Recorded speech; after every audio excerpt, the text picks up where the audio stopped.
How many of you have money in the stock market? None of you. So without much background, when I say stocks, you may think of lots of confusing numbers and symbols, but the concept is actually quite simple. And if you don't already have money invested, which sounds like none of you do, now is a perfect time to start. In his 2016 article, A Wall Street Wise Guy Tells All, Otter suggests that while you're young is the best time to do it. A few years ago, my grandpa gave me a book about saving and investing money. After reading it, I invested in a mutual fund and later in a stock fund. Investing money to keep up with economic trends is every bit as important as saving money and planning for your future. There are many ways to invest, some better than others. Say you have $1,000 that you want to save. You put it in a jar to go back to 20 years later. Prices are inflated about 2.25% each year as suggested by the Bureau of Labor Statistics in their 2019 graph on Statista.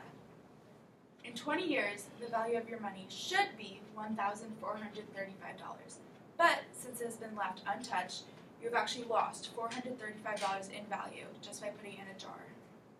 Now, if instead this is due to inflation, if instead you had put this money in the stock market at a growth rate of 5% each year, in the first year, your investment will be $1,050. In 20 years, you will double your investment for $2,000. This is with simple interest. There's another way you can go about it. If you take your 5% again in interest in the first year, you'll have $1,050. But with compounding interest, you reinvest the $50, and instead now you're taking 5% on the $50. You do this every single year by compounding annually, and in 20 years, you will have $2,660. This is more than double your initial investment with compounding interest. If you don't want to do the numbers in your head, you can go to Armstrong's compound interest calculator on NerdWallet. This is what a graph of the performance of the NASDAQ composite looks like, which is a mutual fund. You'll notice that the number 7,281 is the price per stock. This is a high-performing stock.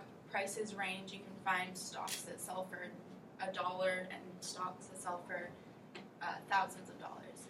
So the number 1.37% is how much that stock has risen in the day this picture was taken.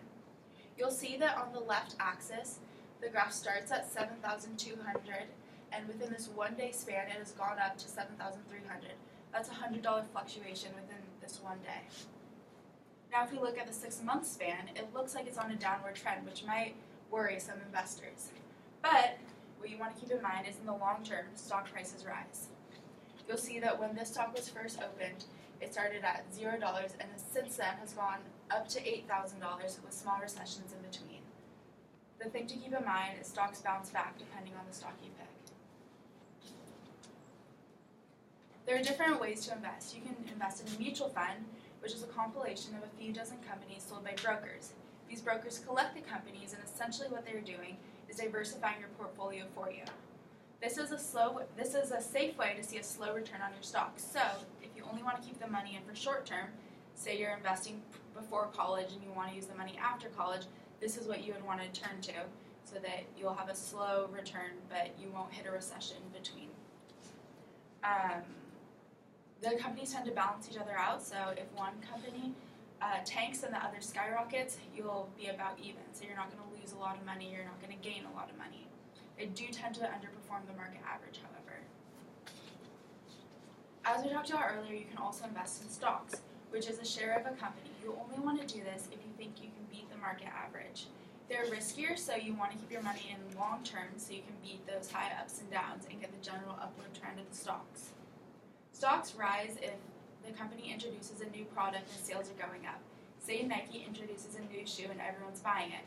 Their profits go up, their prices go up, you're going to make money. But on the other hand, say a study comes out that says the product is harmful to either the consumer or the environment. People are going to stop buying this product, sales are going to go down, and you will lose money. So there's a couple strategies for investing given by Gardner in his book, The Motley Fool, published in 2002, which that's the book my grandfather gave me. You want to reinvest your money, so as we looked at earlier, reinvesting is a way to double your money and get the most for your savings. There's also an equation to see how long it would take you to double your money. So this is our investment from earlier. We take the number 72 divided by the growth rate percentage, and that gives you the number of years. So in our $1,000 savings, it would take 14 years to double it.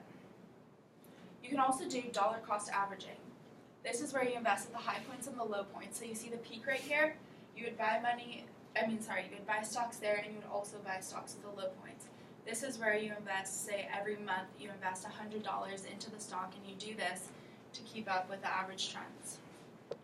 There's also buying and holding.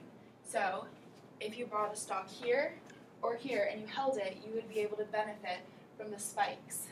As Warren Buffett said, our favorite holding period is forever.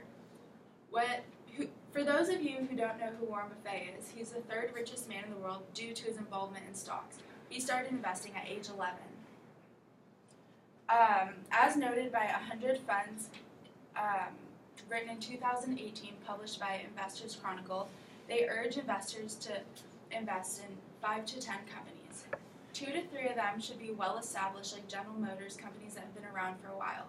Another 2 to 3 should be startups, ones that are riskier. These are where you're going to get your highs and lows, where either the company goes bankrupt or they skyrocket in sales and become the next Apple.